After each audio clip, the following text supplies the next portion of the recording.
ڈرامے کی next episode میں آپ لوگ دیکھیں گے کہ ایک طرف ہے بلال عبداللہ جسے صدف سے عشق ہو گیا ہے، وہیں پر دوسری طرف ہے ہمشا جو بلال عبداللہ کو بے حد پسند کرتی ہے، اتنا پسند کرتی ہے کہ اس کے منہ سے کسی اور لڑکی کا نام تک سننا پسند نہیں کرتی۔ ایسے میں جب ہمشا کو معلوم ہوتا ہے کہ بلال عبداللہ صدف کو اپنے آفس میں اپوائنٹ کرنا چاہتا ہے تو وہ اس بات کو لے کر حیران و پریشان ہو جاتی ہے۔ جب کہتا ہے بلال عبداللہ کہ میں اسے اپوائنٹ ضرور کروں گا لیکن میں اسے ڈیل نہیں کروں گا، اس بات کو سننے کے بعد ہمشا کو تھوڑی سی تسلی ہو جاتی ہے۔ جب معلوم ہوتا ہے بلال عبداللہ کو کہ مرزا نمدار کے گھر میں کوئی پرابلم ہے تو ان سے رہا نہیں جاتا، وہ جاتے ہیں ان کے گھر پر ان کی خیر و خیریت پوچھنے کے لیے۔ ہمشا بھی بلال عبداللہ کے ساتھ ہی ہوتی ہے۔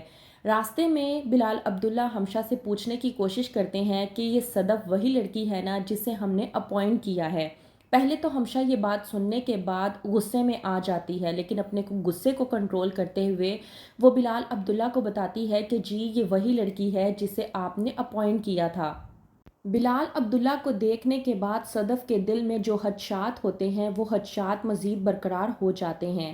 کہتی ہے صدف اپنی والدہ فرزانہ سے کہ جانتی ہیں آپ بلال عبداللہ کے پاس کام کرنے کا مطلب کیا ہے؟ اس کے پاس کام کرنے کا مطلب ہے ویدر ان دا گیپ۔ یہ بات سننے کے بعد فرزانہ کہتی ہے صدف سے کہ میں نے سنا ہے کہ بلال عبداللہ کی ریپوٹیشن کچھ اچھی نہیں ہے۔ یہ بات سننے کے بعد صدف اور بھی زیادہ پریشانی کے عالم میں آ جاتی ہے۔ وہیں پر دوسری طرف صدف جو کہ اپنے بھائی زاویار کے پاس جاتی ہے اس سے بات کرنے کے لیے کہ تمہارے ایگزامز ہیں تو تم اچھے طریقے سے تیاری کرو تاکہ تمہیں کوئی بھی پرابلم نہ ہو۔ ایگزامز کا بہانہ کر کے زاویار صرف اور صرف اپنے والد کے کہنے پر ریسٹ کرنے کی کوشش کر رہا ہے، لیکن وہ اپنی بہن اور اپنی ماں کو نہیں بتا پا رہا کہ ایگزامز کا تو اصل میں بہانہ ہے۔ اس کی طبیعت اس قدر خراب ہے کہ اس کے لیے ریسٹ بہت زیادہ ضروری ہے۔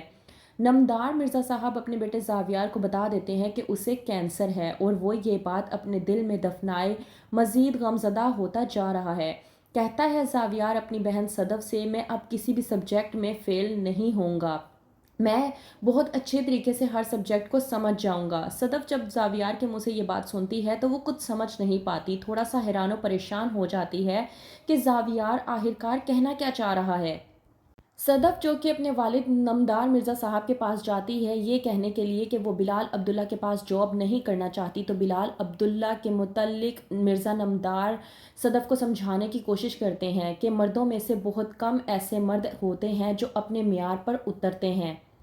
کہتے ہیں مرزا نمدار صاحب کہ میں تمہیں یہ سب کچھ اس لیے نہیں کہہ رہا کہ تم اس جاب کو کرو، اس جاب کو نہ کرنے کی کوئی نہ کوئی وجہ تو ہوگی جو تم مجھے بتا سکتی ہو۔ اسی بات پر صدف اپنے والد مرزا نمدار صاحب کو جواب دیتے ہوئے کہتی ہے کہ انکار کرنے کے 100 ریزنز ہوتے ہیں اور کبھی کبھی تو دل کو بھی معلوم نہیں ہوتا کہ وہ کیوں نہیں مان رہا۔ اسی بات پر مرزا نمدار صاحب اپنی بیٹی صدف کو سمجھاتے ہوئے کہتے ہیں کہ کسی سے ڈرنے کی ضرورت نہیں ہے، ویسے بھی اچھی لڑکیاں اپنے آپ کے علاوہ کسی سے بھی نہیں ڈرتیں۔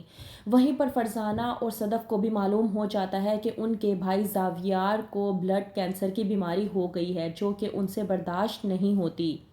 صدف اپنے بھائی زاویار کو سمجھانے کی کوشش کرتی ہے اور کہتی ہے کہ اسے کچھ نہیں ہوگا، وہ کسی بھی بیماری سے لڑ لے گا۔ وہیں پر عمار کو جب معلوم ہوتا ہے کہ صدف بہت زیادہ پریشانی کے عالم میں ہے تو وہ بلا جھجک صدف کے پاس آتا ہے اور آ کر کہتا ہے کہ پرانی باتوں کو لے کر مجھے ہیسیٹیٹ کرنے کی ضرورت نہیں ہے، تمہیں اگر میری ضرورت ہوگی تو بلا جھجک مجھے کہہ دینا، میں تمہاری خاطر کچھ بھی کرنے کو تیار ہوں۔